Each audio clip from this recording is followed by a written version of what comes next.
मैं डॉक्टर सतीश आपके पास आऊं, मैं दो चीजें उससे पहले कर दूं। एक, मेरे दर्शक बार बार कह रहे हैं, उनका कहना यह है कि कांग्रेस या विपक्ष के सारे लोगों के ऊपर ईडी और सीबीआई छापे मार रही थी और अब लोग कह रहे हैं कि वो इधर आ गए हैं। तो इसका मतलब अब वो कह रहे हैं कि कांग्रेस, ये पूरा विपक्ष, सारे के सारे ईडी सीबीआई सही काम कर रही है, उनके हिसाब से सही लोगों पर। मैं थोड़ा समझा दूं उनको, उसकी उनकी जो सोच है उसको मैं जरा क्लियर करने की कोशिश करूंगा। ईडी और सीबीआई अगर उनको सजा दिलवाती, कन्विक्शन हो जाता, तब सही काम करती। ईडी और सीबीआई जितने लोगों को तंग करती है उसमें कन्विक्शन रेट 0.5% से भी कम है। तो वो मूल रूप से सरकार के टूल होके लोगों को तंग करती है। अब दूसरी बात, अगर आपको लगता है कि वो जिसको जिसको तंग कर रही है, और जो ज्यादातर लोग ये कहते हैं कि देखिए देखिए उनके ऊपर आरोप है, वो तो ये सब भ्रष्टाचारी हैं, जो मोदी जी भी कहते हैं, उसमें से प्रूफ किसी के ऊपर नहीं हुआ है। तो उस वाले पैरामीटर से तो अमित शाह साहब क्या थे और किस उसमें गए थे, वो उनको बेल हुई थी, बेल करानी पड़ी थी, वो तो बहुत ही हीनियस क्राइम था। और कैसे उनको उससे छुटकारा मिला, उसका जस्टिस लोया का क्या हुआ और सोहराबुद्दीन का क्या हुआ, ये पूरा देश देख रहा है। तो पैरामीटर्स जब आप करिए तो दोनों को बैलेंस करके करिए। मैं डॉक्टर सतीश आपसे दो दो प्रश्न हैं। एक तो ये प्रश्न है कि हमारे एक दर्शक और उन्होंने कहा है कि जो अभी हम सब लोग कहते हैं कि अटल जी की बहुत सेकुलर वो थे और बड़े ओपन विचार के थे, उनका कहना यह है चूंकि वो गठबंधन की सरकार थी, वो इंडिपेंडेंट नहीं थे इस तरह के निर्णय लेने के लिए। अगर उनको भी इस तरह की मेजॉरिटी मिली होती जो मोदी जी को है, तो देश का हाल और वो सारे निर्णय वो वही किए होते आज से 20 साल पहले जो अभी मोदी जी कर रहे हैं। ऐसा एक उसका मानना है। मैं इस पे आपसे एक वो चाहूंगा। दूसरा, एक मैं ये भी समझना चाहूंगा कि जो काम विपक्ष में, मतलब खासकर महाराष्ट्र के रेफरेंस से पूछ रहा हूं, शरद पवार साहब कर रहे हैं, वो महाराष्ट्र में बांध के रखे हैं। और इसमें कहीं कोई दो राय नहीं है कि अगर शरद पवार नहीं होते तो उस समय महाराष्ट्र विकास आघाड़ी की सरकार नहीं बन पाई होती। वो बांध के रखे हैं। ये काम महाराष्ट्र में बीजेपी के लिए कौन कर रहा है? क्योंकि वहां देवेंद्र फडणवीस का ना वो कद है, ना स्टेचर है, ना वैसी सोच है। तो ये काम इधर के लिए कौन कर रहा है? ये दोनों प्रश्न। एनडीए वन अगर पूरी मेजॉरिटी मिलती तो क्या वही सब काम करते? और दूसरा, महाराष्ट्र में शरद पवार, बीजेपी का शरद पवार कौन है? देखिए, पहला प्रश्न जो आपने पूछा है, एनडीए वन में अगर पूर्ण बहुमत जिस प्रकार का आज मोदी गवर्नमेंट को मिला है, अगर उस वक्त बीजेपी को मिला होता तो अटल बिहारी वाजपेयी प्रधानमंत्री किसी भी कीमत पर नहीं बनते। अटल बिहारी वाजपेयी का प्रधानमंत्री बनाना राष्ट्रीय स्वयंसेवक संघ की मजबूरी थी। उनकी, देखिए, अडवाणी जी जो कि एक बहुत क्लेवर पॉलिटिशियन रहे, उन्होंने अटल बिहारी वाजपेयी का नाम आगे इसलिए बढ़ाया कि उनकी एक्सेप्टेबिलिटी, अटल बिहारी जी की एक्सेप्टेबिलिटी सारे विपक्षी दलों में और किसी नेता के आगे बहुत ज्यादा थी। जिस तरह से उस वक्त केसी पंत या यशवंत सिन्हा और तरह के बड़े बड़े नेता जो भारतीय जनता पार्टी में आकर शामिल हुए, वो अटल बिहारी वाजपेयी जी के नाम से शामिल हुए थे, ना कि अडवाणी जी के नाम से। और अगर बहुमत होता तो अटल बिहारी वाजपेयी प्रधानमंत्री नहीं बनते, और बहुमत उस वक्त होता तो वही हो रहा होता तो आज मोदी जी कर रहे हैं। इसमें तो कोई राय नहीं है।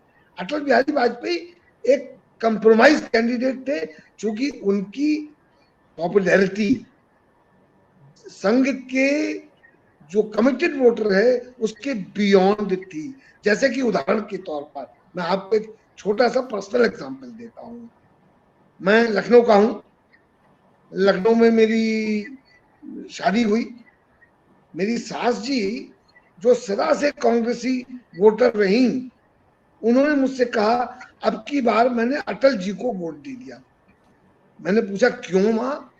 बोले अटल जी ठीक लगते हैं। देखिए, अटल जी कांग्रेसियों में भी अपनी पैठ रखते थे। तो ये अटल जी का एक व्यक्तित्व था अटल जी संघ के कार्यकर्ता थे, पर संघ से भी वो अक्सर टकरा जाते थे, टकरा लेते थे। उसका एक और कारण है, जो उनकी संगिनी थी मिसेस कौल, उनका भी बहुत बड़ा इन्फ्लुएंस वाजपेयी जी पर था।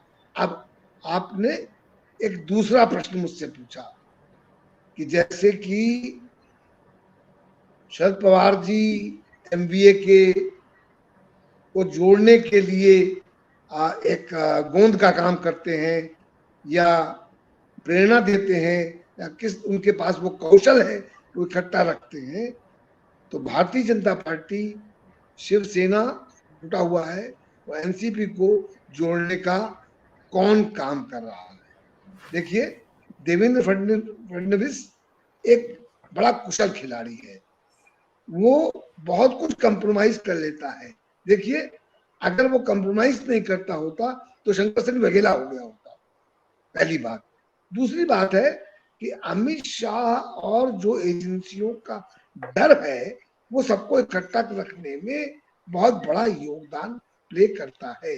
देखिए, ये एजेंसी, जैसा कि आपने बिल्कुल सही कहा कि कन्विक्शन रेट तो 0.5% है, हैरेसमेंट रेट 100% है। आपको हैरेस करना है तो सीबीआई खोल दीजिए, ईडी खोल दीजिए, लोकल पुलिस को लगा दीजिए, इनकम टैक्स लगा दीजिए। अब ये जो एक नया रूल अमेंडमेंट हुआ है ना जीएसटी में, को पीएमएलए में लाकर वो छोटे छोटे मध्यम व्यापारियों को हैरेस करने के लिए कि वो किसी और को चंदा न दे पाए, उन पर नजर रखी जाए।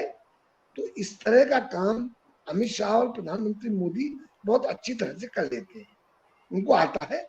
और ये सब जगह लोगों को जोड़ने के लिए एक ये और एक राष्ट्रीय स्वयंसेवक संघ का जो नेतृत्व है, वो भारतीय जनता पार्टी के सदस्यों को टूटने नहीं देता, वो कितने ही असंतुष्ट हो उनको बोलने नहीं देता।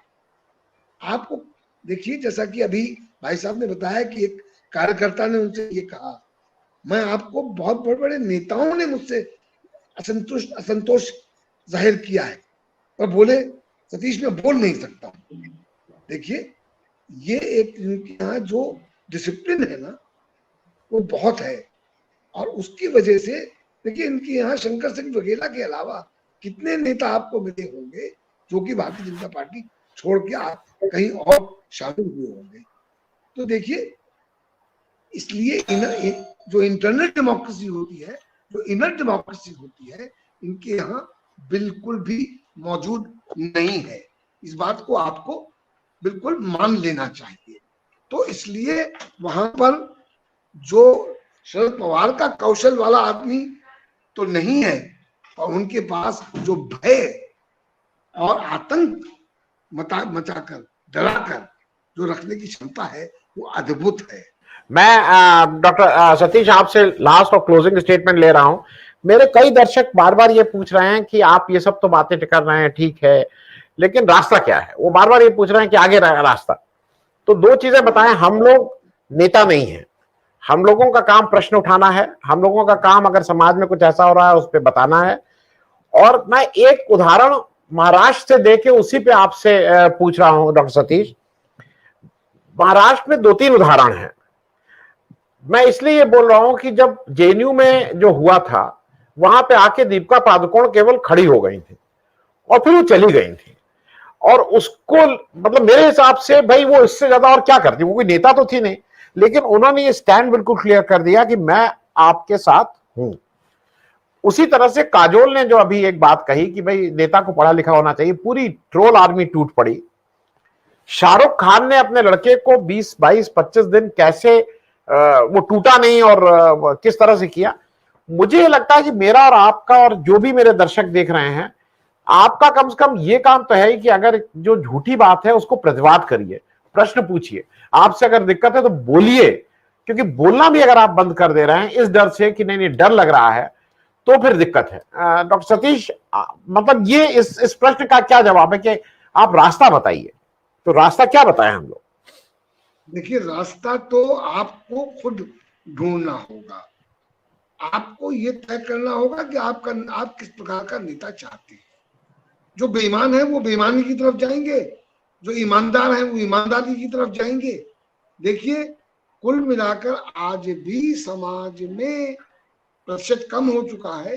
एक बड़ी संख्या है जो एक अच्छे नेता को, ईमानदार नेता को चाहते हैं और उसको वोट देते हैं।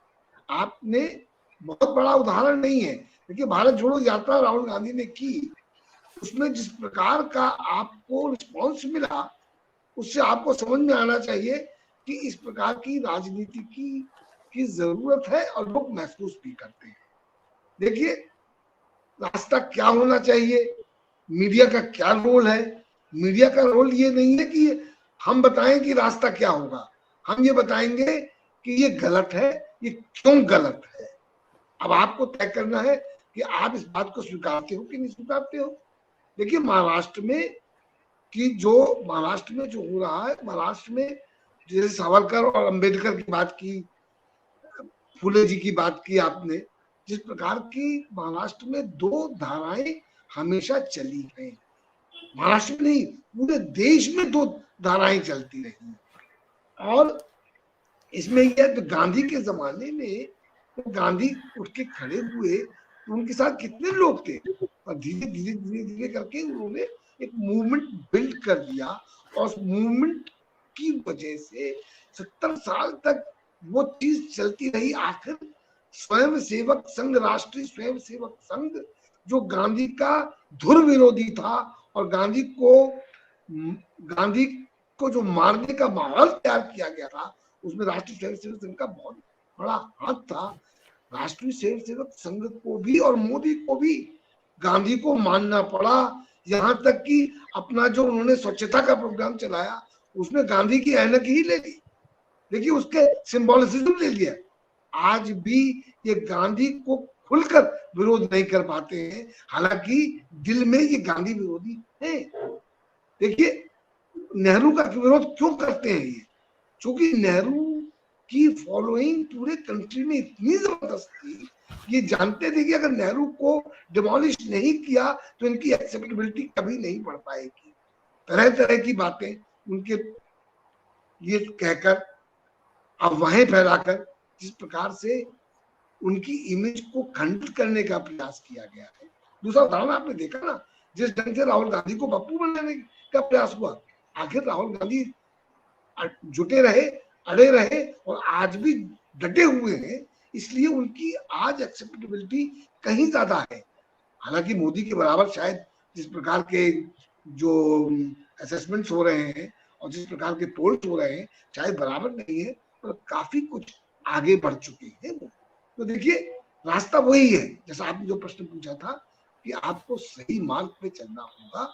सही मूल्यों की राजनीति से ही देश बच सकता है, देश बढ़ सकता है, देश मजबूत हो सकता है। आज मोदी जी की जो प्रशंसा दुनिया में हो रही है, वो 70 साल का जो फंडामेंट काम किया गया है, जिसकी वजह से आधार इतनी मजबूत हुआ, जिस प्रकार से हमारी फोर्सेस, हमारी इंडस्ट्रियल प्रोविस, हमारी इकोनॉमिक प्रोविस, हमारी सारी पावर्स जो आज मजबूत हुई है, उसकी वजह से मोदी जी की एक्सेप्टेबिलिटी बढ़ रही है। आज वो फ्रांस गए हैं, फ्रांस इसलिए उनका महिमा मंडन कर रहा है क्योंकि आप इतनी बड़ी मात्रा में उनसे हथियार खरीदने जा रहे हैं, क्योंकि आप उनको पैसा दे रहे हैं। और जैसा कहते हैं ना कि पैसे पर तो सब लोग नाचते हैं, तो अमेरिका क्या, फ्रांस क्या, कोई बड़ा देश, अगर आप उनसे बिजनेस करेंगे और उनका सामान खरीदेंगे तो वो आपको, आपके नेता को, जो कि निर्णय ले सकता है, उसका महिमा मंडन क्यों नहीं करेगा। और उसके साथ साथ आप ये देखते हैं कि फ्रांस में आज भी एक बहुत बड़ा अखबार ले मोंड मोदी जी को बूचर और गुजरात कहता है आज भी। तो देखिए, ये डेमोक्रेसी में होता है, दोनों पक्ष होते हैं, पक्ष और विपक्ष, और बिना विपक्ष के पक्ष की राजनीति नहीं होती, पक्ष के बिना विपक्ष की राजनीति नहीं होती। जैसा राष्ट्रीय चाहता है ऐसा होगा नहीं कि विपक्ष मुक्त भारत बन सके।